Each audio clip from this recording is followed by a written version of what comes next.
Good morning friends, welcome back to my channel कैसी साकोपात। दोस्तों, आज के इस वीडियो में हम देखेंगे परिमेय संख्या किसे कहते हैं, यानी कि परिमेय संख्या का जो है परिभाषा भी हम जानेंगे, कैसे उसको पहचानेंगे कि कौन सा परिमेय संख्या है और कौन सा परिमेय संख्या नहीं है। तो सारा चीज़ आज के इस वीडियो में हम देखने वाले हैं परिमेय संख्या के ऊपर। तो चलिए वीडियो को स्टार्ट करते हैं। तो यहाँ पे जो है मैंने परिमेय संख्या का हेडिंग दे दिया है और यहाँ पे जो है इसका पहले सबसे हम परिभाषा लिखेंगे। उसके बाद देखेंगे किस तरीके से हम पहचानेंगे कि परिमेय संख्या किसे कहते हैं। तो चलिए परिभाषा पहले लिख लेते हैं। तो यहाँ पे लिखेंगे परिमेय संख्या का परिभाषा, वह संख्या जिनको जिनको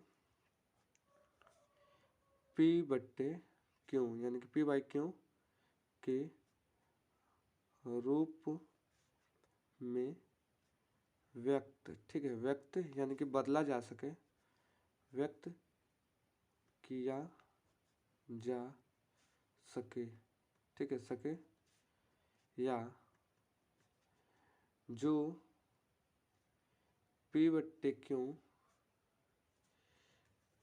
के रूप में होते हैं उन्हें क्या कहते हैं, उन्हें परिमेय संख्या, ठीक है, परिमेय संख्या कहते हैं, परिमेय संख्या कहते हैं, ठीक है।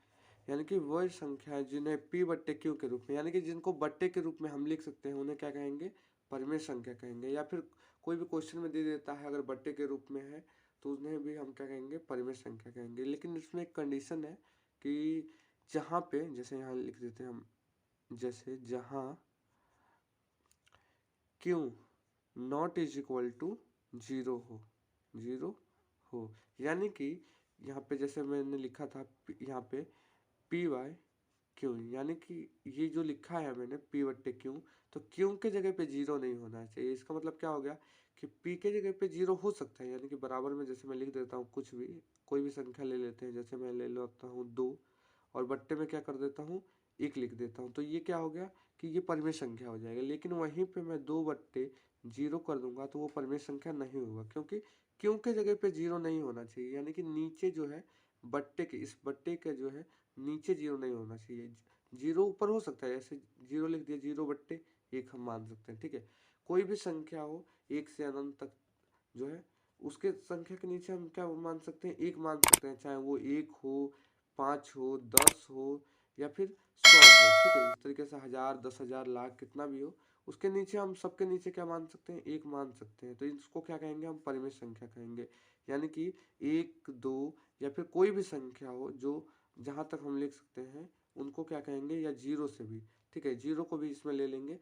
जीरो से लेके अनंत तक जो भी संख्या होगी उसको क्या कहेंगे, परिमेय संख्या कहेंगे। अब क्यों कहेंगे, क्योंकि सबके नीचे जो है हम 1 मान सकते हैं। यहाँ पे 1 के नीचे भी 1 मान सकते हैं, 2 के नीचे भी 1 मान सकते हैं, यानी कि हर एक संख्या के नीचे हम क्या कर सकते हैं, 1 मान सकते हैं। लेकिन हर एक संख्या के नीचे हम जीरो नहीं मान सकते। जैसे यहाँ पे मैंने बताया जीरो नहीं मान सकते, अगर जीरो मानेंगे तो वो परिमेय संख्या नहीं कहलाएगी, ठीक है। क्योंकि परिभाषा में ही यहाँ पे है कि Q naught is equal to zero हो, ठीक है। तो क्यों के जगह पे जीरो नहीं होना चाहिए, पी के जगह पे जीरो हो सकता है, ठीक है, पी के जगह पे जीरो हो सकता है। जैसे कि यहाँ पे मैंने बताया पी के जगह पे जीरो हो सकता है। इस तरीके से भी हो सकता है 0/5, 0/2 या 0/, आपको 10 जो भी हो, लेकिन जीरो ऊपर हो सकता है, जीरो नीचे नहीं हो सकता, ठीक है। अगर जीरो नीचे होगा तो वो क्या होगा, वो परिमेय संख्या नहीं होगा, ठीक है। जीरो ऊपर होगा तो ये परिमेय संख्या कहलाएगा, ठीक है। तो यहाँ पे जो है इस तरीके से हम परिमेय संख्या को पहचान सकते हैं कि परिमेय संख्या में जीरो नीचे नहीं होना चाहिए, और वो जो परिमेय संख्या होगा वो बट्टे के रूप में, इस तरीके से बट्टे के रूप में जो है इस तरीके से लिखा हुआ होगा, ठीक है। तो जो भी संख्या बट्टे के रूप में लिखा होता है उसे हम परिमेय संख्या कहते हैं, या जिसको बदला जा सके। यहाँ पे लिखा है मैंने ना, जैसे उनको व्यक्त किया जा सके, यानी कि मतलब 1 लिखा हुआ है, हम इसको परिमेय संख्या कैसे बना सकते हैं, इसके नीचे हम 1 मान के इसको परिमेय संख्या बना सकते हैं। 2 लिखा है तो 2 को हम परिमेय संख्या बना सकते हैं, तो बिल्कुल बना सकते हैं। 2 को क्यों बना सकते हैं, इसके नीचे 1 मान के, ठीक है। ऐसे 10 लिखा है तो इसको हम बना सकते हैं, तो बिल्कुल बना सकते हैं, इसके नीचे हम 1 मान लेंगे। अभी मैंने बताया कि यहाँ पे एक से यानी कि मतलब एक से या जीरो से लेके, ठीक है, सबको जो है सबके नीचे हम क्या मान सकते हैं, एक मान सकते हैं। अब सबके नीचे 2 3 4 ऐसे नहीं मानेंगे, सबके नीचे सिर्फ एक ही मान सकते हैं। एक के अलावा अगर आप चाहो तो कहो 2 माने तो 2 नहीं मान सकते, केवल एक मान सकते हैं, ठीक है। तो एक ही मानेंगे तो उन्हें क्या कहेंगे, परिमित संख्या कहेंगे। आई होप कि आपको समझ में आ गया होगा कि परिमित संख्या किसे कहते हैं। तो मिलते हैं अगले वीडियो में, तब तक